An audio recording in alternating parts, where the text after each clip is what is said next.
अभी देखिए class 10th वाले स्टार्ट करते हैं टिग्नोमेट्री। टिग्नोमेट्री में आपका जो चैप्टर है वो है some application of trigonometry height and distance, यानी हाइट एंड डिस्टेंस के सम एप्लीकेशन ऑफ टिग्नोमेट्री, ये आपका चैप्टर है।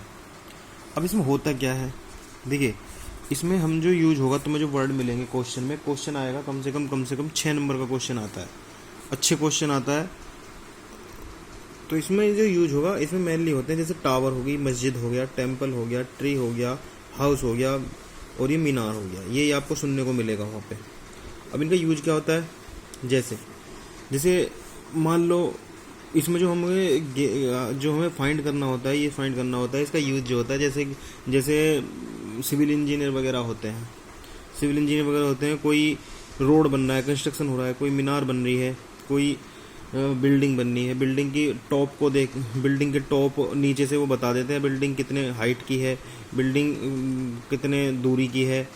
मतलब कैसे, देखो जैसे कोई बंदा यहाँ पे यहाँ से देख रहा है, ये मीनार खड़ी है, ये मीनार मान ली, ये मीनार है, बंदा यहाँ से देख रहा है इसके टॉप को देख रहा है, तो टॉप को देखेगा और बंदे का जहाँ पे बंदा खड़ा है इससे और इसके जो फुट है, इसके बीच की दूरी मान लो अल्फा है और इसकी हाइट एच है। तो इससे जब ये आँख से इसको देखेगा तो इसे बोलते हैं हम, इसे ये दूरी भी कुछ होगी, जब यहाँ से देखेगा तो इसे मान लेते हैं हम एक्स है, ठीक है, इसे मान लेते हैं एक्स है। तो यहाँ थीटा एंगल बनेगा, बोलते हैं इनको सेम वही है जैसे हमने ट्रिग्नोमेट्री रेशियो पढ़ाए थे, उसमें बोला था ये परपेंडिकुलर, ये बेस और ये हाइपोटेनियस। इसको इस तरीके से समझ लेते हैं कि यहाँ से आँख है, आँख से किसी मीनार को देख रहा है इधर की साइड को, तो देखने पे इसको बोलते हैं वर्टिकल लाइन यानी सीधी रेखा जो खड़ी है, मीनार जो होती है सीधी रेखा। अब ये मीनार भी हो सकती है, ये टावर भी हो सकता है, ये पेड़ भी हो सकता है, कुछ भी हो सकता है। इसको बोलते हैं, यहाँ से नीचे से इसे दिखेगा, इससे और इसके बीच की दूरी को बोलते हैं हॉरिजॉन्टल लाइन। ये वर्ड उसमें आएंगे क्वेश्चन में, इसलिए बताए जा रहे हैं। और इससे जो यहाँ पे पेड़ की टॉप को देख रहा है, ये वाली लाइन को बोलते हैं लाइन ऑफ साइट। आँख से देखने वाली, आँख से जो देख रहे हैं हम मीनार को, उसकी जो लाइन बनी हो साइट, वही से मानते हैं हम थीटा। ये यूज होंगे क्वेश्चन में, इसका यूज करके मैं तुम्हें बता दूंगा। अब इसमें दो वर्ड आपको आएंगे, हर क्वेश्चन में आएंगे, एवरी क्वेश्चन में आएंगे। ये क्या पता होना चाहिए, angle of elevation, angle of depression.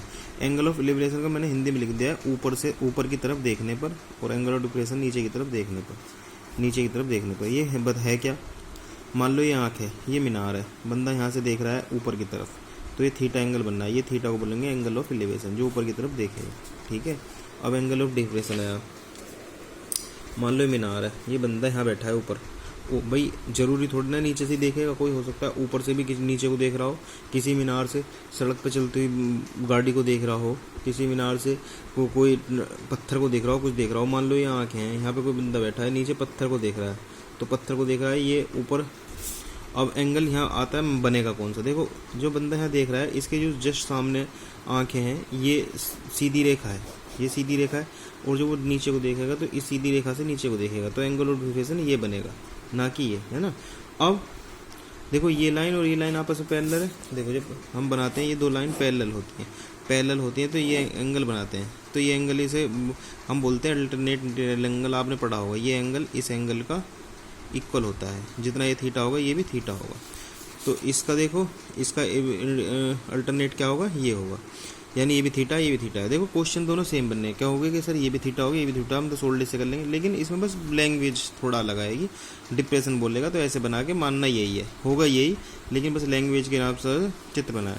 और आपको मैं बता दूँ, अगर इसमें फिगर आपसे बन गई तो क्वेश्चन आपका 99% हो गया, अगर फिगर बन गई। और उसमें यूज ज़्यादातर 99% जो यूज होगा वो होगा tan थीटा का, यही वाला PBP/HHB। तो tan थीटा परपेंडिकुलर बेस, ये होगा 90%, और 10% इसमें यूज होगा साइन थीटा का। इसके अलावा ना आपको कोस पढ़ना, ना सेक पढ़ना, कोसेक पढ़ना, कोट नहीं पढ़ना, कुछ नहीं पढ़ना, ये दो पढ़ने हैं, सही है।